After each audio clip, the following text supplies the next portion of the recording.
the origins of the alphabet, A, B, C, D, so you can understand the origins of the alphabet, the American Standard Alphabet,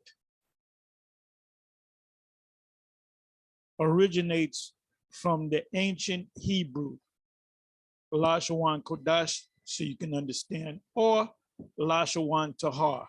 Lashawan meaning tongue, Tahar meaning pure. Lashawan Kodash, or Lashawan meaning tongue, Kodash meaning holy.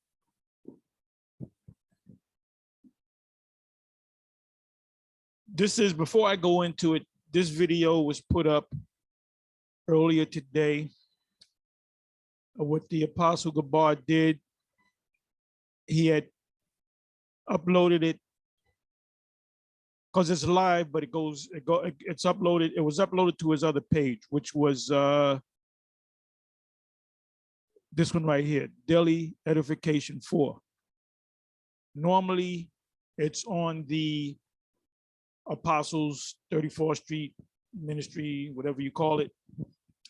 And so what I did was, when he left, we get together, eat a little bit, and then, you know, unless there's like a big fight, they may stay a little bit later. But, you know, after the camp, we pretty much split. We go our different ways. We're a little older. Anyway, we can't burn the midnight oil like we used to. I mean, I can, but if need be. Anyway, so you got to go to this page right here, and Apostle Gabar had put a notification on that page that he puts the you know, the Saturday street speakings up. But you got to go over here, and you should be you know, subscribe to this page so you can get the notification, Daily Edification 4. So now we're going to the topic. And what I'm going to do is I'm going to play some of this, because let me jump back here. Give me a second. Give me a second. Like get it. We say for water.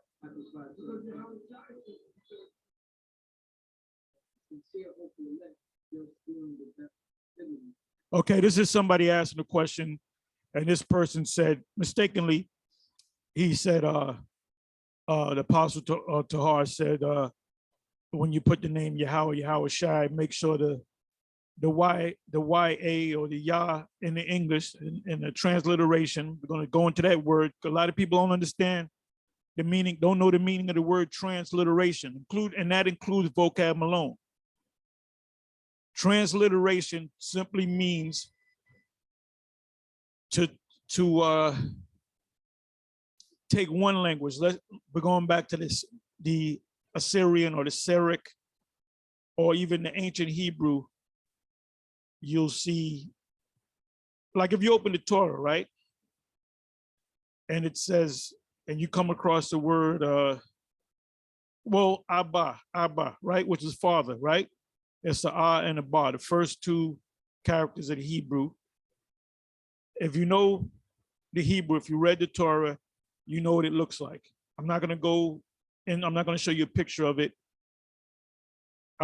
So you see the Abba. If you don't understand Hebrew, you can't read Hebrew, you can't read those words, then they're just you know, there's something written. I don't know what it means. But if you know Hebrew, which I do, I don't speak it fluently. I used to.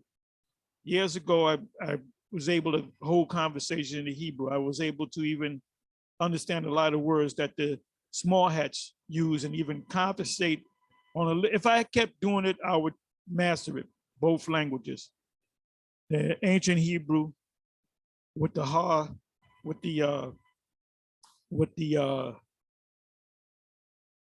you know, the ba, ga, the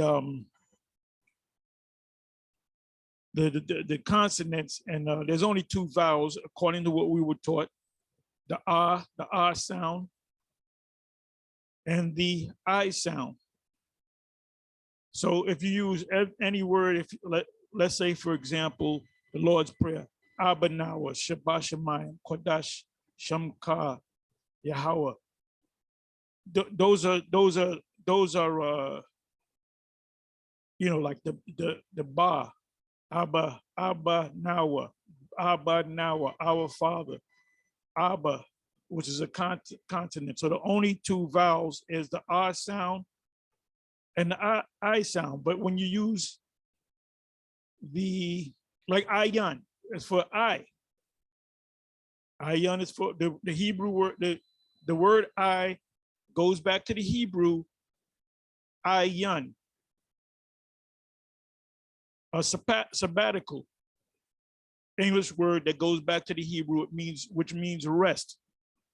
So some of the words in the English language goes back to Latin, Greek, some German, and Hebrew.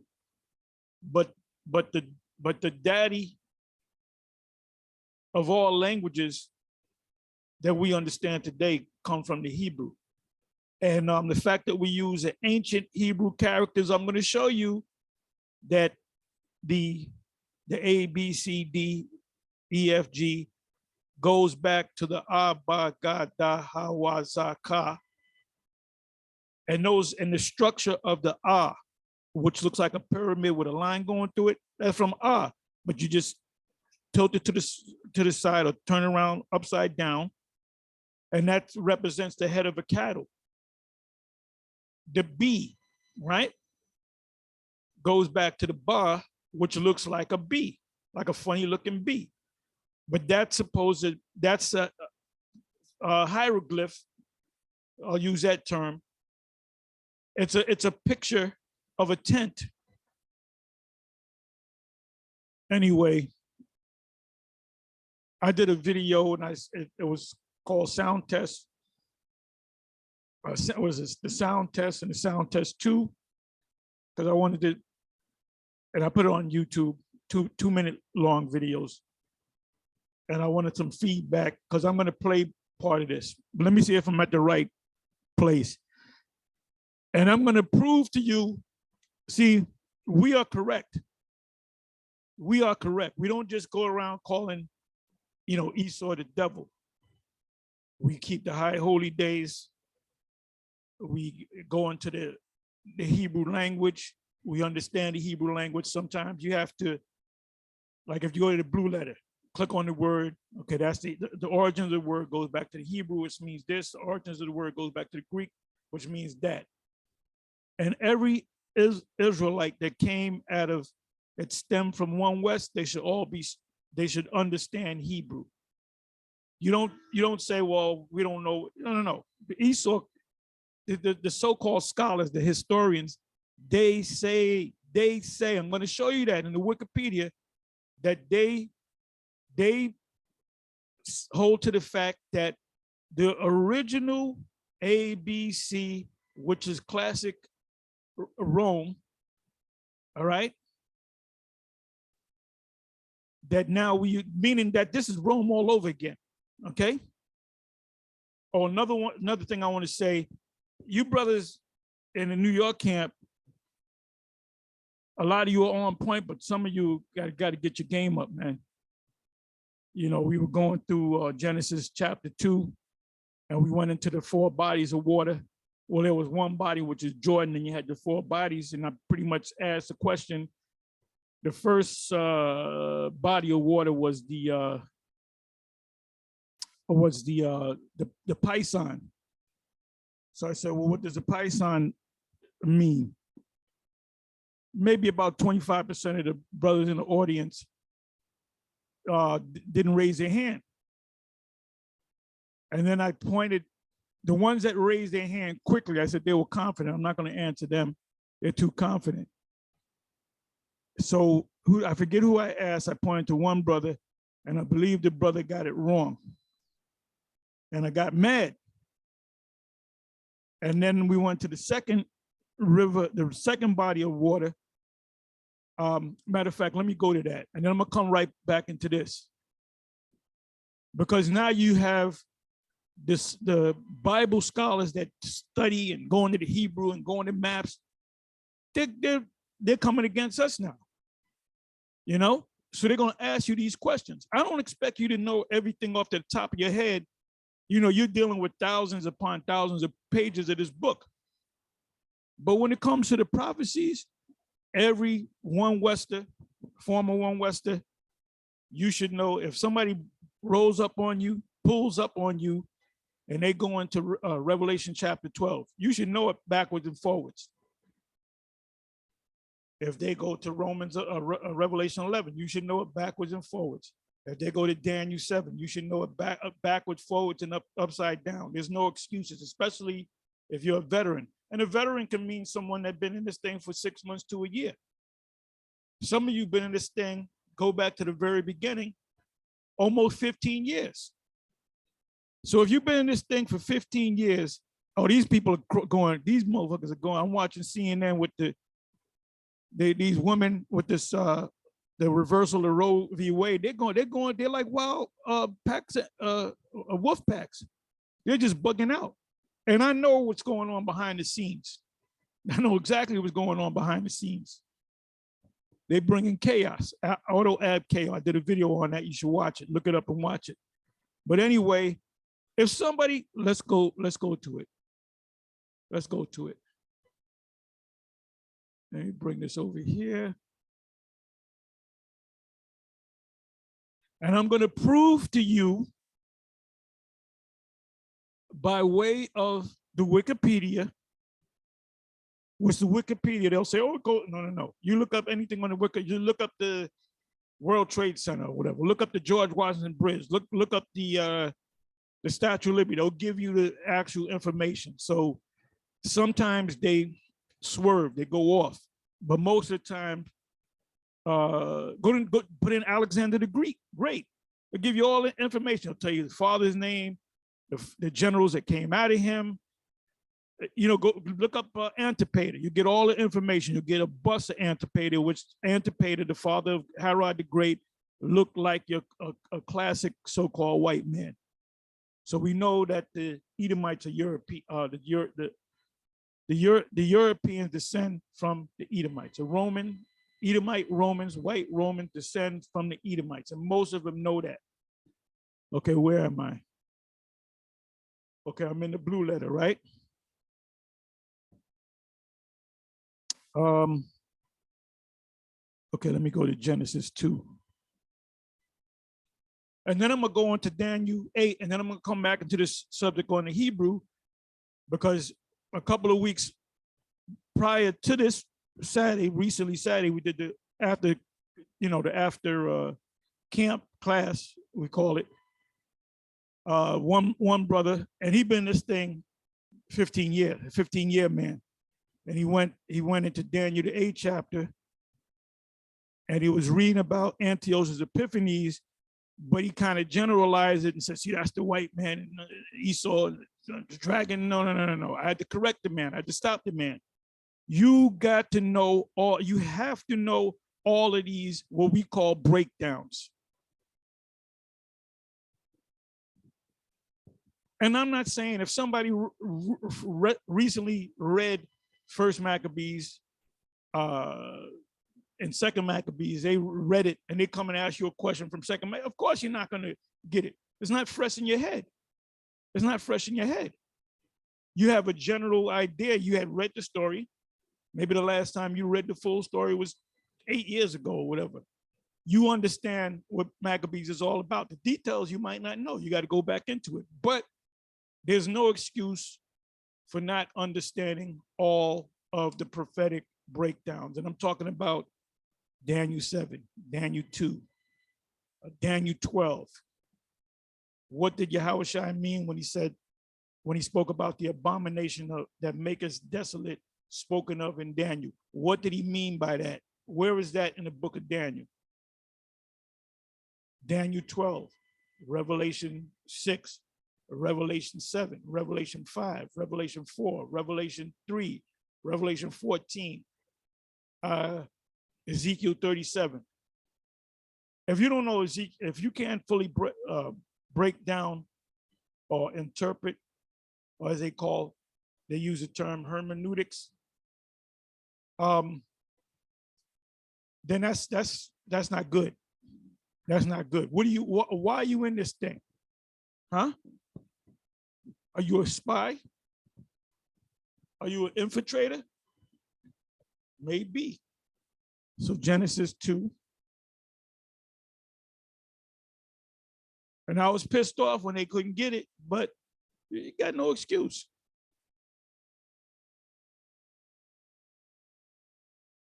Okay, so it says here, thus the heavens and the earth were finished, and all the hosts of them. And on the seventh day, the Most High ended the work which he had made. All the powers had ended their work, and he rested on the seventh day.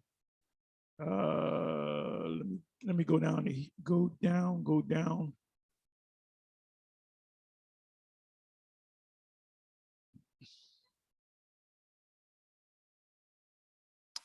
'11 verse. Genesis 2 verse 11. The name of the first is, let me go up to the 10th verse. And a river went out of Eden, Eden meaning joy, which is the whole earth. There was a garden eastward in Eden, which is Palestine, to water the garden. And from thence it was parted and became into four heads.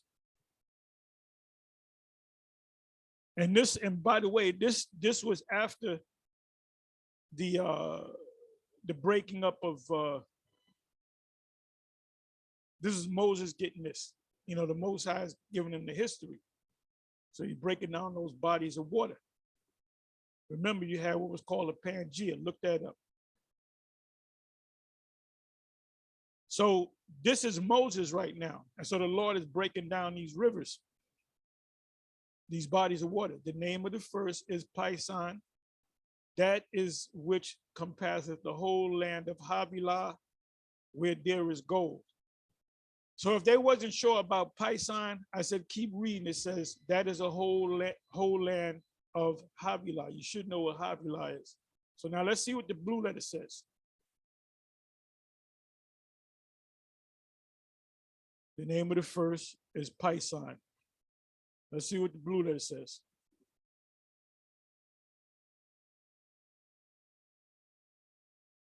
I don't think they're going to say it. Let's see.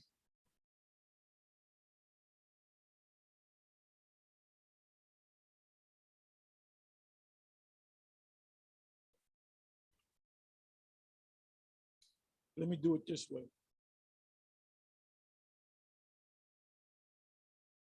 Pison. Let's see what the Wikipedia says.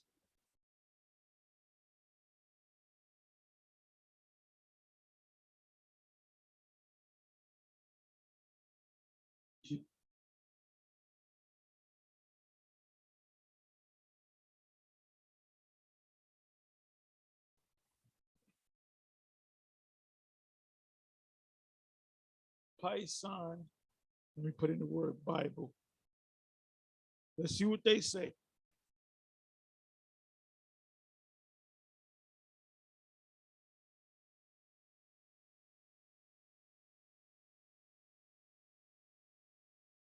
What does it mean, the Pison in the Bible? Let's see what this says.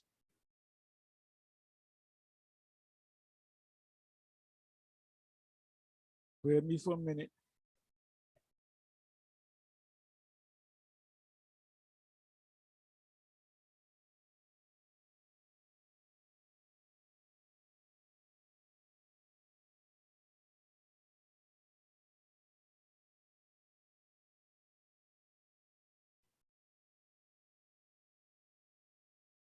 Okay, it's only written here one time.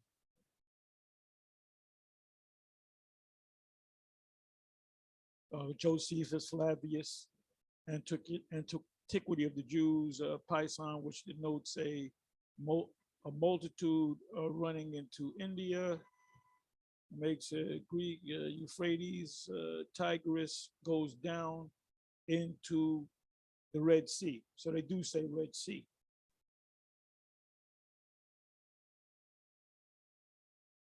Let me do this.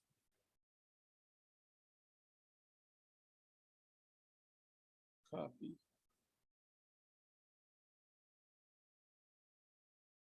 is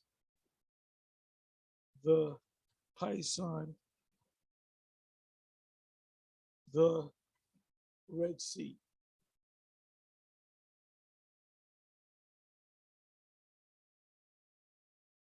Let me put in Bible. There's a Pison, the Red Sea Bible. This is a specific explanation of the parting of the Red Sea. What does a Red Sea represent? I got there vague in giving you an answer.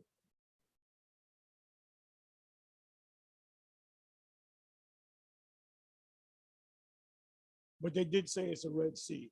What did God part of the Red Sea? What is the bitter water? The Bible. Why is the Red Sea significant? Let's see what this says.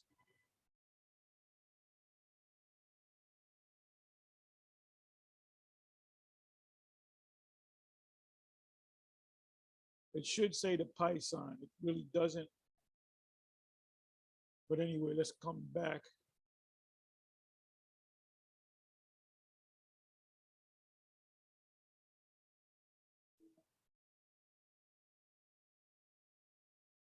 The name of the first is Pison. That is which encompasses the whole land of Havilah. Let's deal with the word Havilah. Let's deal with Havilah.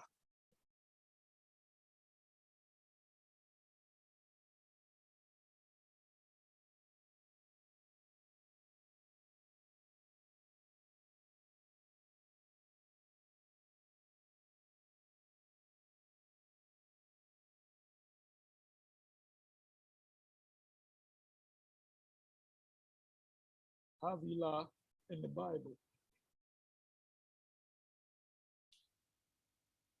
The name Havilah appears in Genesis 25:18, where it defines the territory inhabited by the Ishmaelites.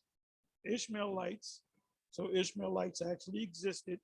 If the Ishmaelites existed, the Edomites existed, the Moabites, and there's evidence on all that. So guess what? The Israelites have to be rewarded as being from Havilah to Shur, opposite Egypt, in the direction of Assyria. In the book of Samuel, which states King Saul smote the Amalekites who were living there. Yeah, because that was close to Elam. Trying to get a good picture of Havilah. Havilah should be right over here. That's the Red Sea. Red Sea, Gulf of Akbar, Gulf of Suez. When the sons of Israel went to the Red Sea, they didn't actually go to the Red Sea. They went through the Gulf of Suez.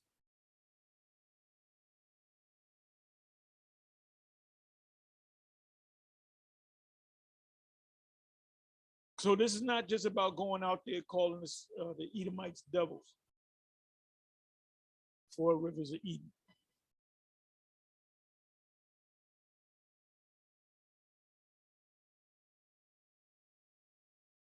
That's one river, Euphrates, Tigris. Arabian, that's Havilah. And then you got down here, and I'm showing it to you, the Red Sea. Okay?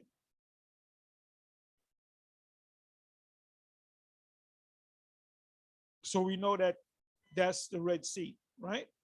Where there is gold. And the gold of the land was good. And the name of the second river is Gihon. Let's see what Gihon means. Gihon. I'm gonna get back to the main subject.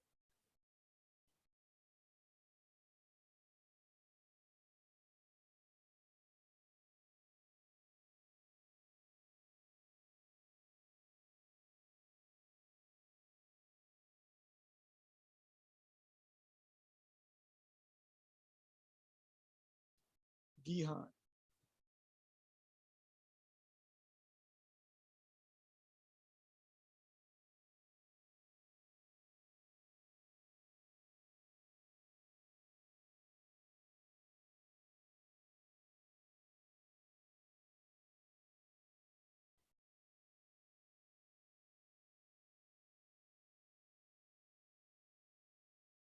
Okay, Gihan, JewishEncyclopedia.com.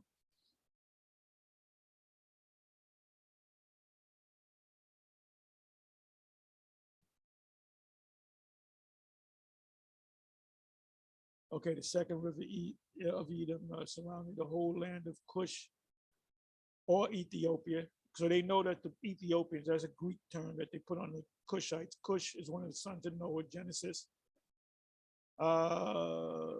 Josephus, it identifies as being a matter of dispute among Bible exegetes,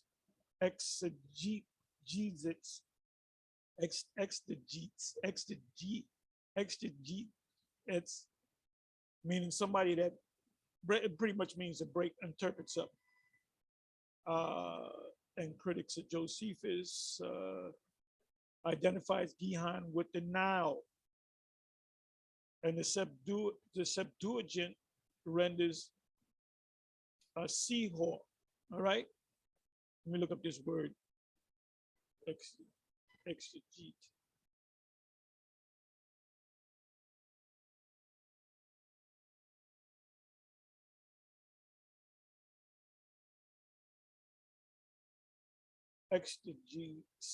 Exegesis.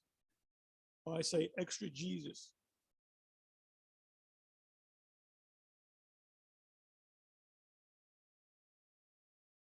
Critical explanation or interpretation of a text, especially of scripture.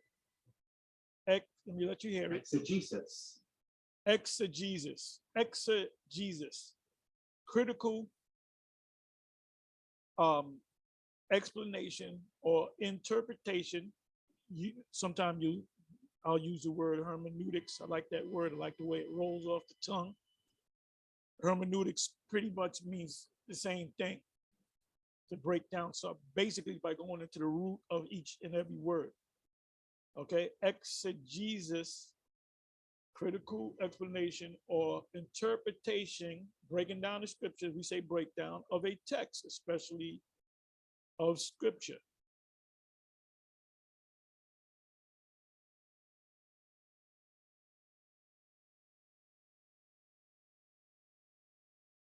So now we got these two rivers out the way, right? The Pison and the Gihon, right? The Hiddekel, that's the Tigris, and the Euphrates is the Euphrates. So y'all should have known that. Every hand should have went up. Every hand should have went up that night. Because most of y'all brothers been in this thing for years. 8 years, 9 years, 12 years, 14 years. Your hand should go, every brother's hand should have went up immediately.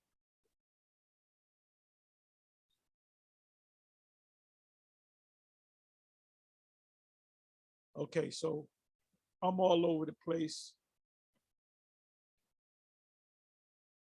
Anyway, let's go here to the alphabet, right? It says history of the alphabet.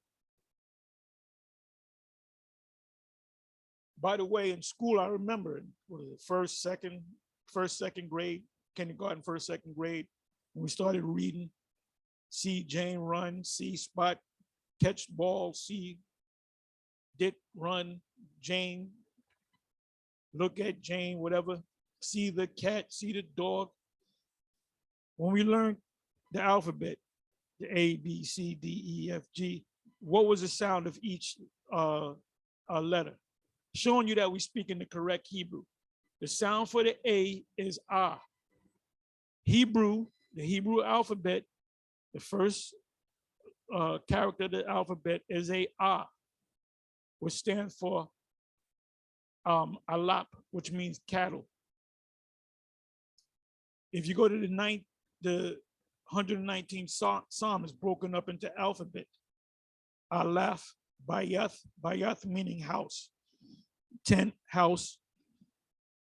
So in was it first grade, second grade, first grade, the letter for A, the sound is Ah, which is in the Hebrew Ah.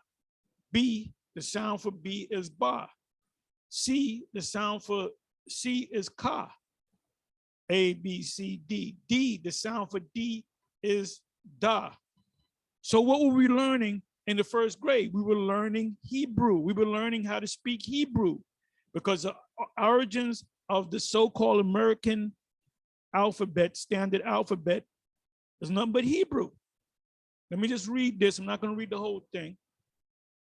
So that shows you we don't just go around calling. That's what Esau, that's all Esau here. See, they're going around calling us the devil. Nope. We keep the Sabbath, we keep the high holy day, we study, we go into interpretation, we know about the end of the world. This is why so many of you Christians are leaving the church and looking for a Hebrew Israelite school or a camp, mainly out of One West. And it's a goddamn shame that the IUIC still to this day calls on Christ, Most High, and Christ bless. Or they'll say, instead of saying Yahweh Shai, they'll really say Yahweh Shai. When Bishop Nate got out of the hospital, he almost died or he was sick for a while. He looked bad.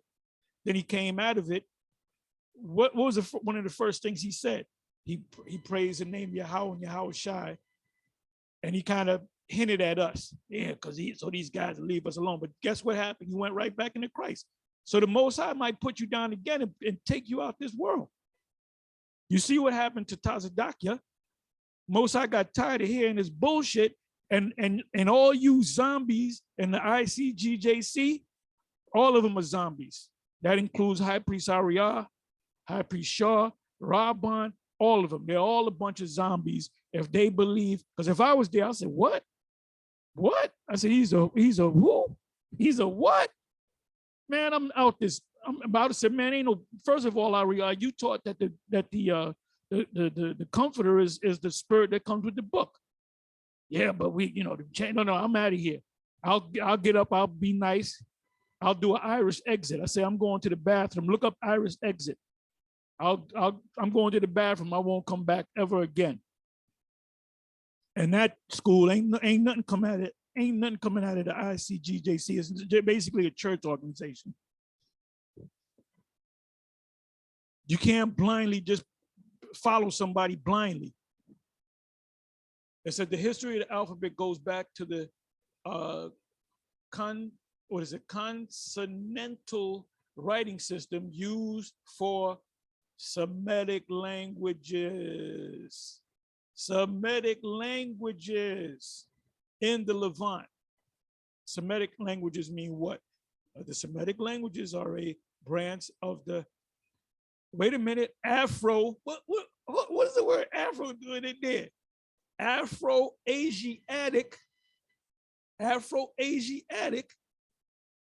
When I see the word Afro, I think about Black people. Afro-Asiatic languages, language family. They are spoken by more than 330 million people across much of West Asia, the Horn of Africa, because guess what? We were in Africa. The Canaanites spoke Hebrew, right? So the Semitic languages is really an Afro-Asiatic language. What do the people, matter of fact, let me do this. Let me do this here. I'm having a little fun with this.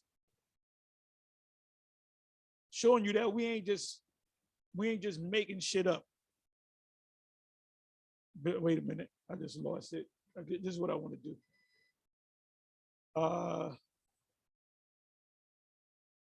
Afro-Asiatic. Let me open up another.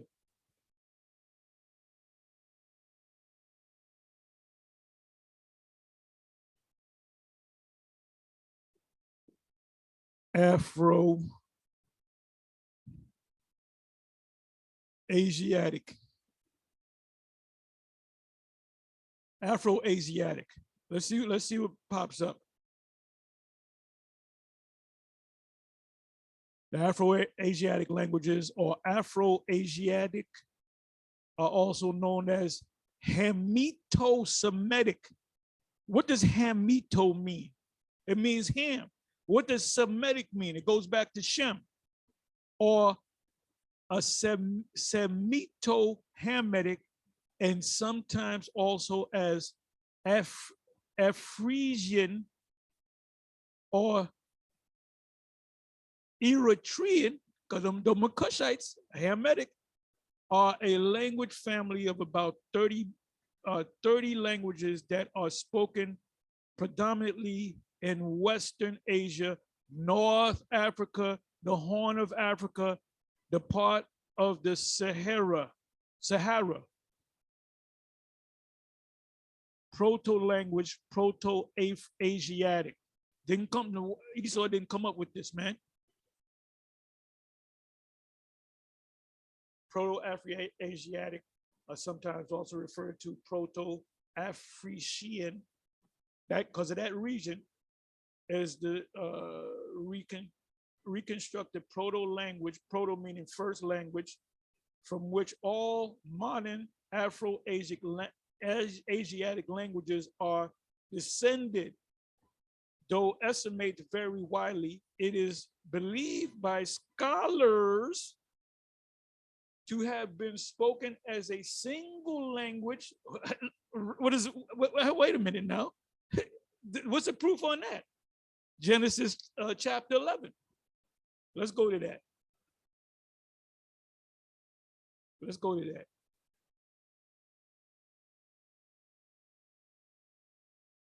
Genesis meaning in the beginning, the origins of things, right?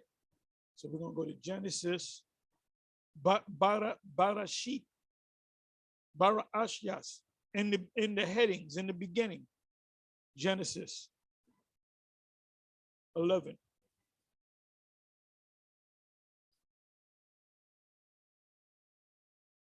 Listen up. So those scholars were right when they made that statement. There was only one language, and the whole earth was of one language and of one speech. That's all we need. That's all we need to know.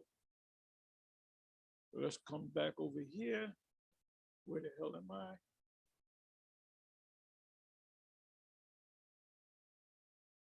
Uh-oh. Okay, I think I found it.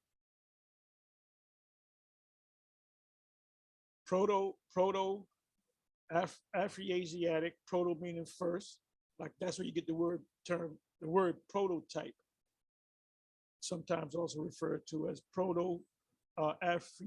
Afro-Asian, is a reconstructed proto-language, first language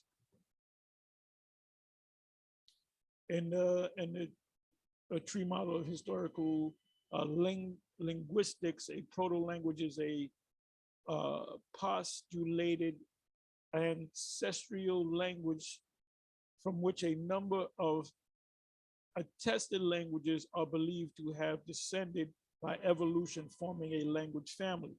Right. So where did the standard American alphabet come from? Came from proto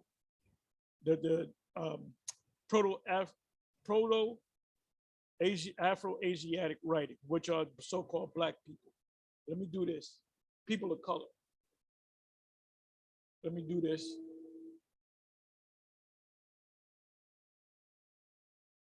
Okay.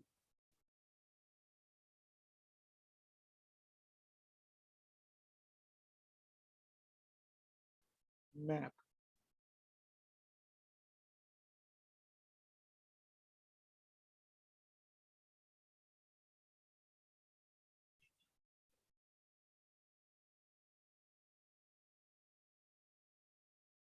Go to images. Let me blow this up. Afro-Asiatic languages. What's the region? That's the Red Sea. Euphrates is over here. This would be considered the Levant. So we're talking right around here. That's where the first language, which is known as Afro-Asiatic, because you had so-called Africans. That's an East Edomite name. All right. So they didn't come from you white. Matter of fact, so-called white people came right from around here.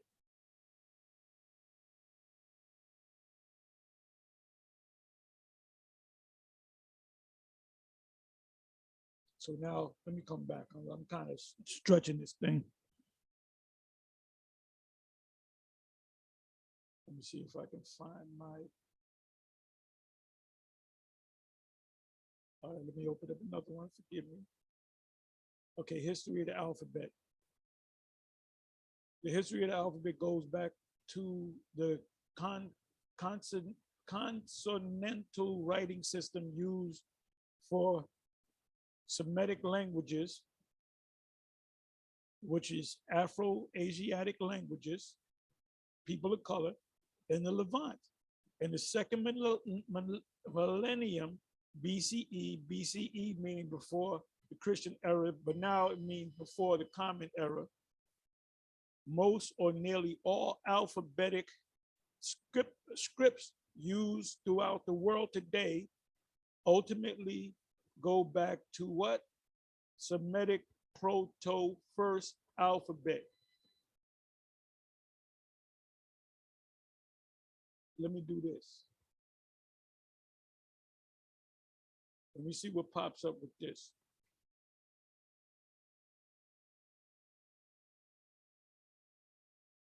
So you don't need to spend thousands and thousands of dollars buying books on this, which would lead you astray. Let me click on it. Proto Sinaitic script. What is that? It's the Hebrew. See, the stuff that we write.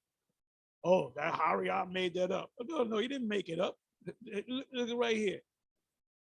Look at right here. Cattle, right?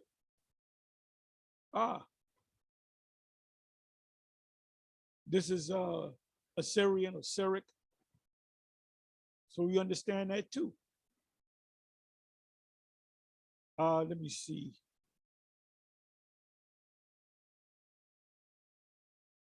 This is Za or Zion for weapon. I, and it looks like an I. So how do you say I in the Hebrew? You say I in the Hebrew, you say ayan. I. That's in the modern Hebrew, Syriac. And there's 22 letters in the alphabet. The alphabet became 26 letters during the time of the Renaissance. Go into the history on that. Anyway, let me go into, I spoke too much. Let me go to this right here, and let me let you listen to this, and you can watch the rest of this. If the sound ain't all that good, then actually go to the video. Start from the beginning and go, I don't know, maybe 10 minutes in, and I breaks it down where the Hebrew come from. The A, the B, the C. Let me do this. A, B, C, D, E. Let me do it in caps. A, B, C, D, E. Now let me do it in the Hebrew. Well, you gotta do it in ancient Hebrew, which I can't do it. I can just show you pictures of it. So just listen up, and you know what I said I was gonna do? I said I wanted to go into Daniel chapter 8. I'm just gonna briefly hit it. I may later on do it. Somebody else could do it. Yeah, somebody please do a complete breakdown, exegesis, or interpret Daniel chapter 8. Daniel chapter 8 has nothing to do with prophecy. Like, draw it to a Christian. Daniel chapter 8. Oh, that's talking about the Antichrist. That's talking about the Antichrist. That's what anytime they don't understand something, that's the Antichrist. The beast, that's the Antichrist. These people are clowns, man. And you know who the head clown is? Vocab Malone. So let's go to Daniel 8. And everything we've been saying 10 years ago, 20 years ago, 5 years ago, Everything is coming to pass. Everything that we've been saying is coming to pass.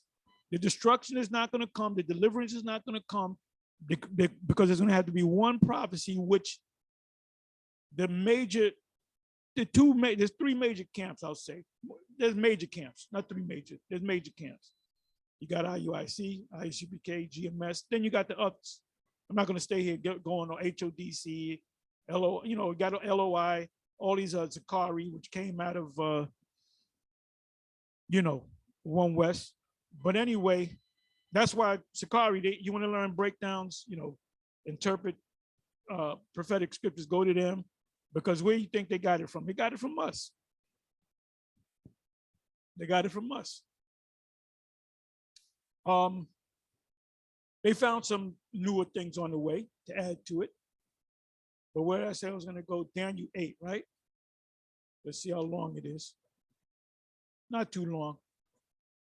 Somebody wants to go through a complete breakdown, exegesis,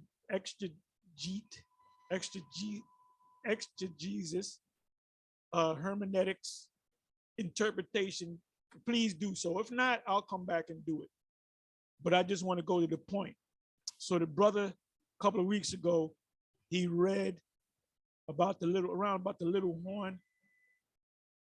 Okay, it says, and out of one of them came forth a little horn, which waxed exceeding great toward the south and toward the east and toward the pleasant land.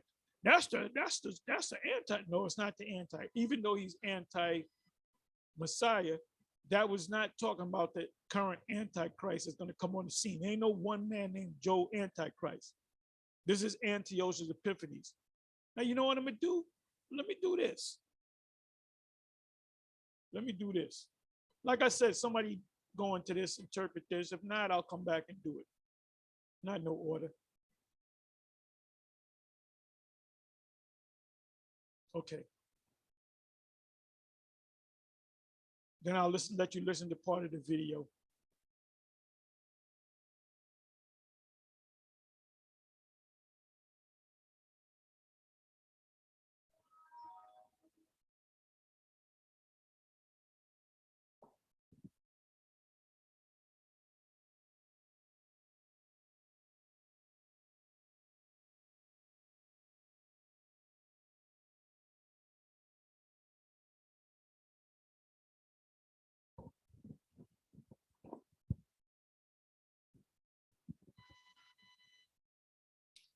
Okay, let's see what the commentators say.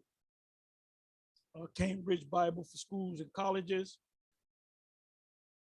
So you can't say, oh, the Hebrew Israelites, they just made it up. They just making it up as they go along. Okay, it said out of them, the history of Seleucus himself and his Seleucus dynasty was one of the four that came out of Alexander. When Alexander died, you had the Seleucus dynasty, Ptolemaic dynasty, Cassandra, Lysimachus, and you also had Antigonus. He was a part of it too. But the four that I mentioned, those took, the Alexander's kingdom was split into four. It says himself and his immediate successors as Passover, and prophecy precedes it once to Antiochus Epiphanes. Didn't I say that? Didn't I say that? Showing you that we're not making this up. The scholars agree with us, whose reign was fraught with such momentous consequences for the Jews. I don't have to read anymore.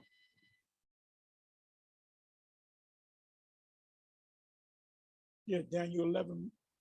In a nutshell, Daniel 11 is the 6 Syrian wars. Go into the history of the 6 Syrian wars, and you're reading about what took place in Daniel chapter 11. It has nothing to do with the Antichrist, Joe Antichrist. So now I'll let you listen to a little bit of this.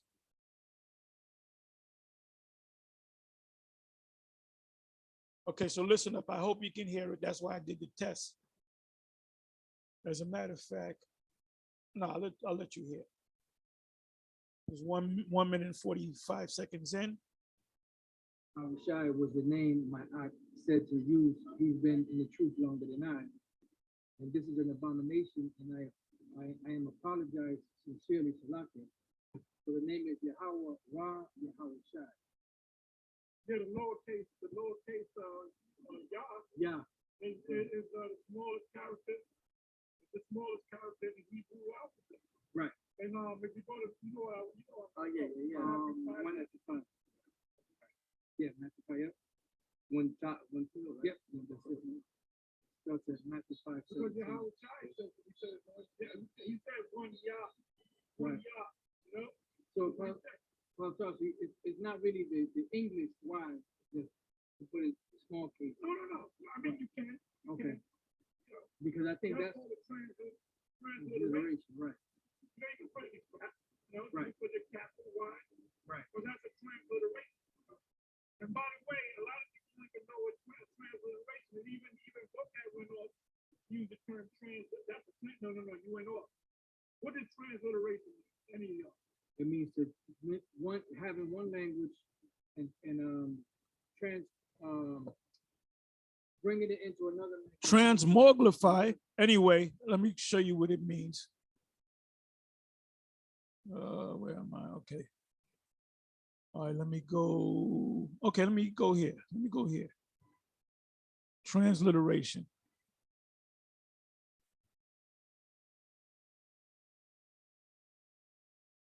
All right, little.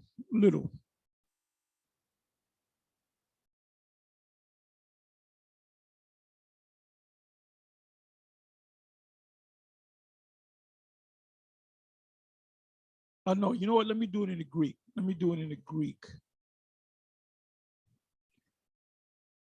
Because their transliteration of the Hebrew is off. Let me go to Matthew 2.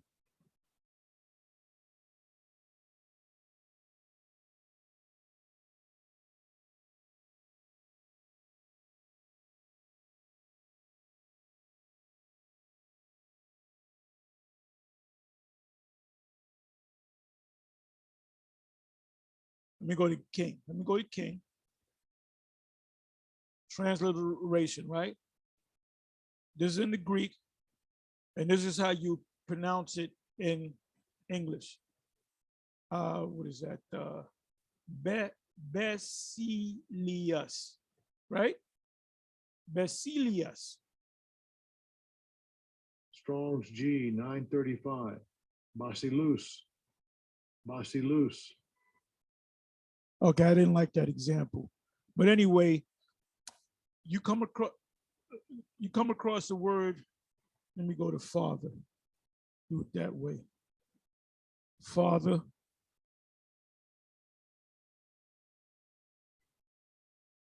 Father, Genesis 2, verse 24.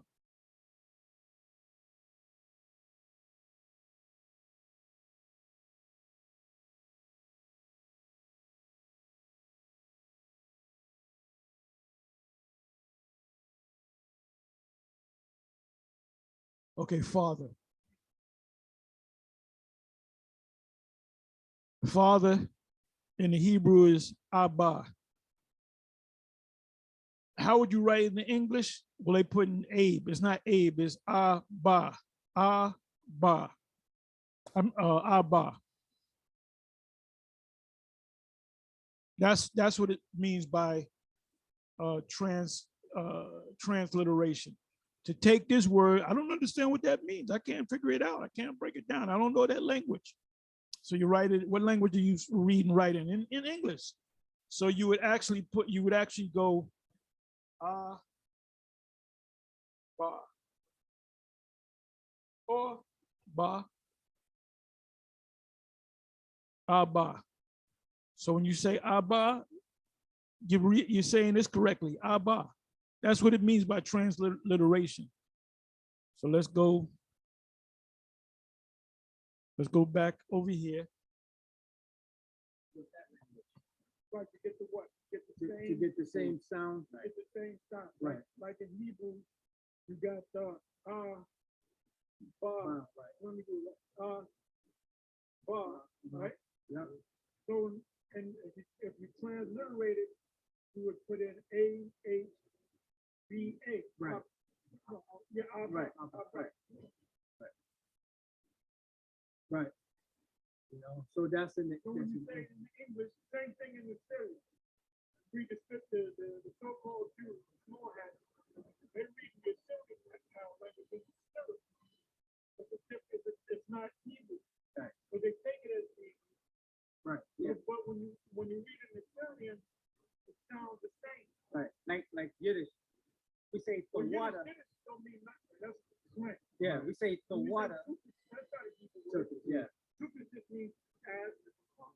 They say- What's They say toda. no, that's Hebrew. That's like that Oh, okay. so-called small hat. Right.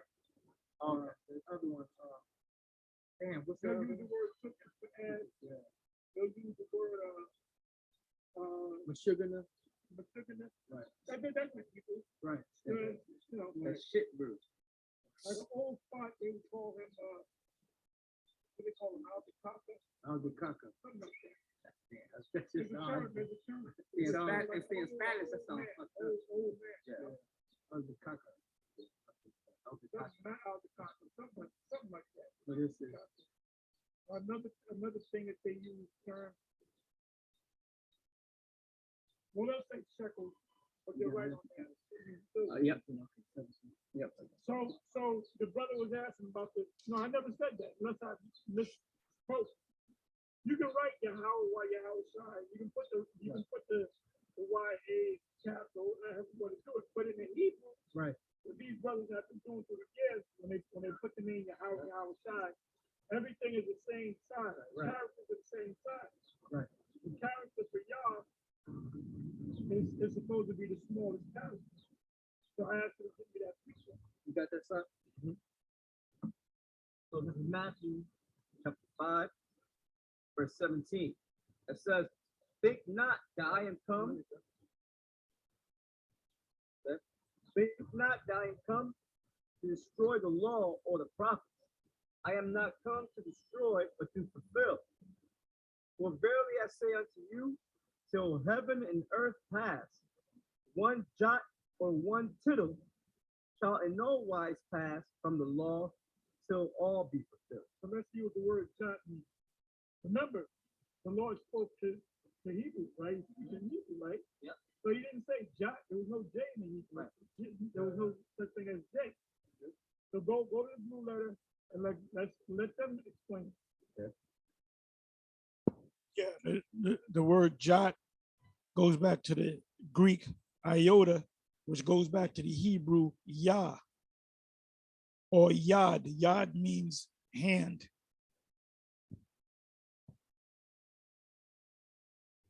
You got that, son? I'm looking for it now.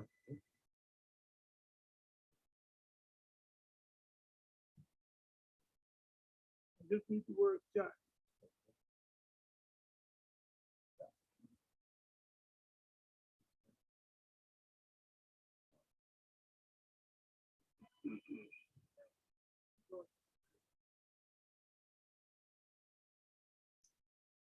Fuck, I'm just trying to get it.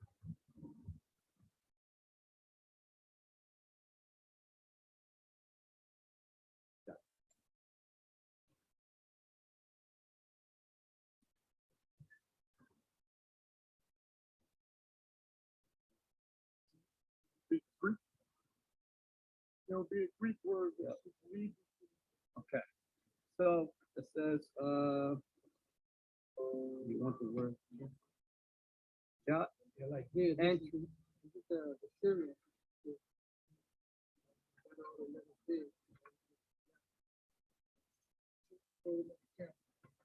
Like you have here, right? You see the ba, da, that's in the Syrian script. And then when you get to the ya, as you see right there, it's a smaller letter. They're not all the same size. Like a very small letter.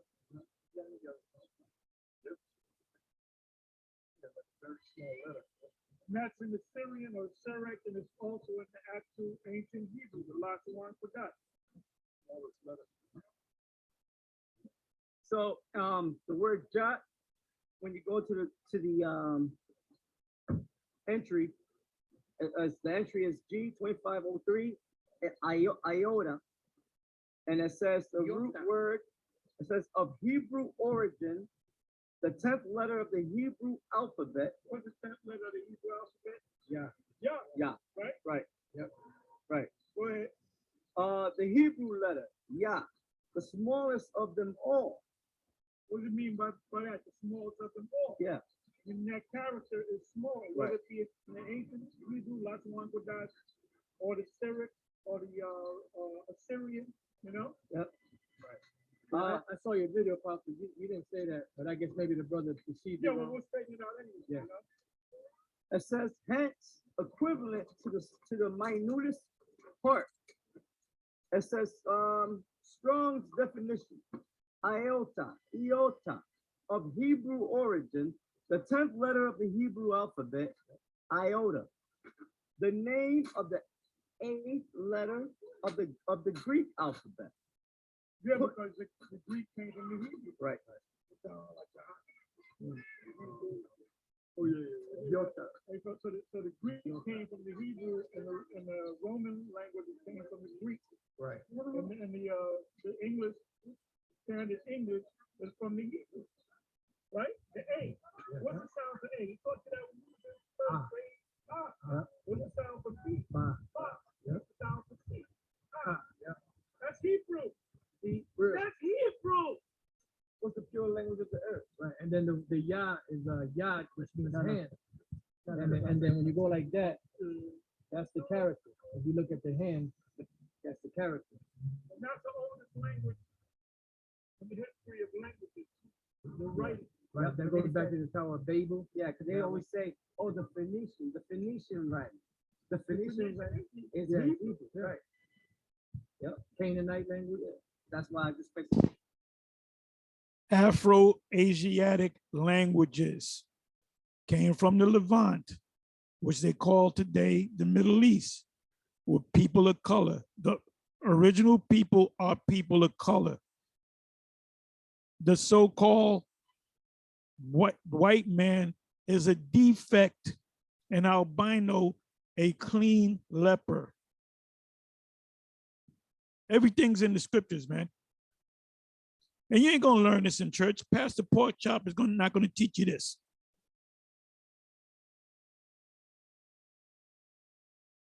It's known as New Canaan.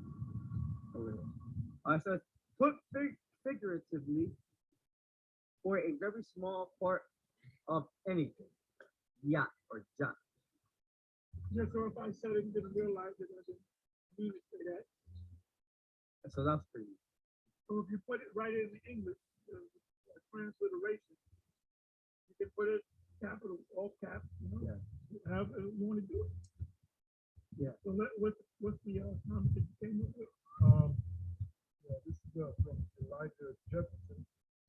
Says, we don't come in the name of the Most High God of Israel. You're teaching our people wrong. Why is this people like, Yeah. why bother painting a black face with a white idol and worshiping the same false idol the same way as the Christians does? Repent. Yeah, whoever this guy is, we clicked on his page, there's no information, music videos, booty shaking video, whatever. But anyway, with that, I'm gonna say shalom. So when have we yelled at and said, you white people are the devil? Because that's all Esau here. See, that's all you guys do. You go on the street corner and you attack people. What person have we attacked? And we had 3 Simeonite chicks, fine Simeonite chicks, pass by us, and they were looking at us and smiling, man. And the frisky one, she had the biggest, fattest ass, and she was smiling and looking, and then she dropped the glasses and picked it up, you know, in our general direction, so we can see her the circumference of her ass, you know. Because you know why? Because these women, they're not looking at guys that look like Michael Jackson and Prince. They're looking at guys with beards. They're more into the masculine thing. That's all in the spirit. 7 women shall take hold of one man, and that 7 mean could be in 1,000 women, and that's gonna start before the kingdom comes. Anyway, with that, I'm gonna say shalom.